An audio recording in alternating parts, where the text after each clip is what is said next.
Sunday, August 20, 2020. 20th Sunday in Ordinary Time. Dear brothers and sisters, first of all, biblical references. Prophet Isaiah reading, "My house will be called a house of prayer for all nations." Psalm 66, "Let the nations sing your joy." Letter of St. Paul to the Romans, "God's gifts and his calling are irrevocable." The Gospel according to the St. Matthew, "Great is your faith, let all be done as you wish." It is mid-August 2023. The Church during this day does not mute the final harvest, but in this hot time it pays all the more honor to Mary, the Mother of God. In Poland, at Jasna Góra Monastery, the belief that the Lord Jesus did not leave the body of his mother on earth, but made it similar to his body at the moment of resurrection and took it to heaven, has been widely believed in the Church since the first centuries. Although this truth became a dogma only in 1950, the meaning of this holiday is to convey to us the transcendent hope that Mary precedes us on the way to heaven, on which with each of us is called. We are going to heaven with Mary. The 20th Sunday of Ordinary Time reminds us of this, evoking Jesus' encounter with the Syrophoenician woman. We can read this episode according to different registers. The register of the Jews who await reintegration, the one that is ours because we too are called to integrate into the kingdom, the register of the Church and the people of Israel, which are bound by our covenant. There is in a pagan country, the meeting with the Syrophoenician woman undoubtedly takes place in the pagan lands. We must therefore place it in the extension of the themes of St. Matthew and St. Mark, both of whom talk about it. Mark 7 verse 24 speaks primarily of healings. The topic is addressed primarily to the Christian community, which already has a predominantly pagan origin. St. Matthew finds himself in a Judeo-Christian community that must feel both the attachment of Jesus to the first covenant and accept the openness to all nations, achieved thanks to the final covenant established by him with his blood and announced by the prophets to be implemented by the chosen people. For Jesus, it is in him that this new and eternal covenant is realized. Jesus visited Gentile land twice, the second time in Caesarea Philippi, the administrative capital of the Roman occupier, completely devoted to the cult and power of the emperor.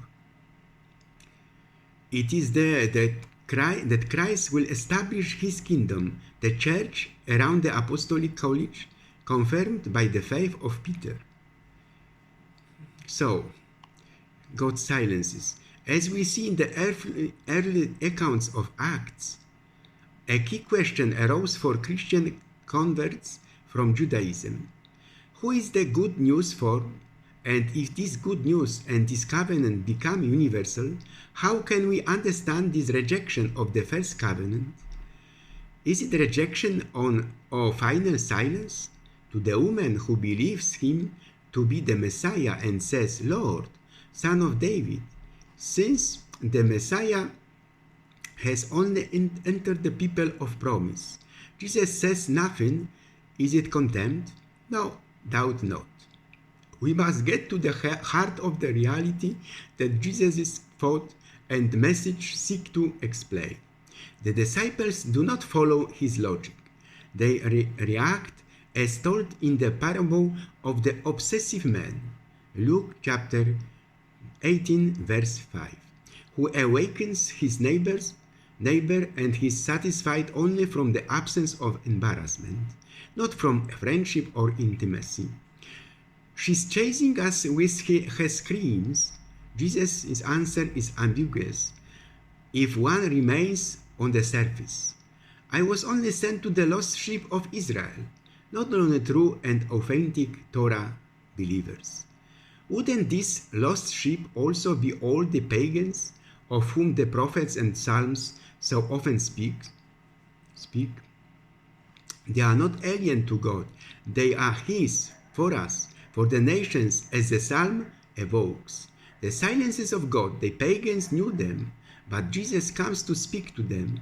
The Jews also know them, perhaps more acutely, because they are pursued by His word, while the Gentiles pursue God by their invocations. Matthew chapter 15, verse 23. If we too follow God in what we call His silence, is it not because we have only responded to His calls with silence? Covenant and faith, very important. At the end of this dialogue between Christ and the Syrophoenician, there is an answer. It is faith that determines the covenant with God, not just belonging to a people or observing the Torah. Faith is not only the elevation of our soul to God. Faith is thus defined as steadfast hope, despite everything, despite whims, failures, and silences. It brings the certainty that our personal history can be incorporated into God's history, a history that is becoming universal. It is to Him that we must go. Christ's response then takes on a different dimension. No, woman, you are not lost. You are not outside true Israel. Your faith integrates you into the final kingdom that God wanted to bring about in His Son. Foreigners are as attached to the service of the Lord as the Jews. My house will be a house of prayer for all nations. In fact, Gentiles are no more disobedient to God's will than Jews. The entire teaching of Christ, taken up by St. Paul, repeats it with pressure. You have disobeyed. Have mercy. It is faith more than obedience to rules or rituals that determines belonging to the people of God. Here is a lesson for our times. We are inseparable from the first alliance, the covenant alliance. Jesus came to complete it, as He says in the Sermon on the Mount. For Jews, the gift is irrevocable, even if they are temporarily rejected, not replaced, to use St. Paul in the letter to the Romans. He is the God of all. Foreigners, such as those who keep the Sabbath, He leads them to His holy mountain. It was in the desert that He announced His covenant. There, Christ offered Himself in reconciliation for the salvation of the world. There is no longer Jew or Gentile. You belong to Christ. Galatians chapter 3, verse 28. The pagans did not listen, says St. Paul, to the Romans, but they were reconciled. Jews too. All were locked up, and each is in a different way. In disobedience, now all are reintegrated through mercy. What will happen then? St. Paul exclaims, He will reign, life, for all the dead, Jews and Gentiles, who are heirs to the same heritage. Ignite in our hearts the fire of your love, O Lord, so that by loving you in everything and above everything, we will achieve the promised inheritance that surpasses all desires. Prayer at the beginning of the Holy Mass.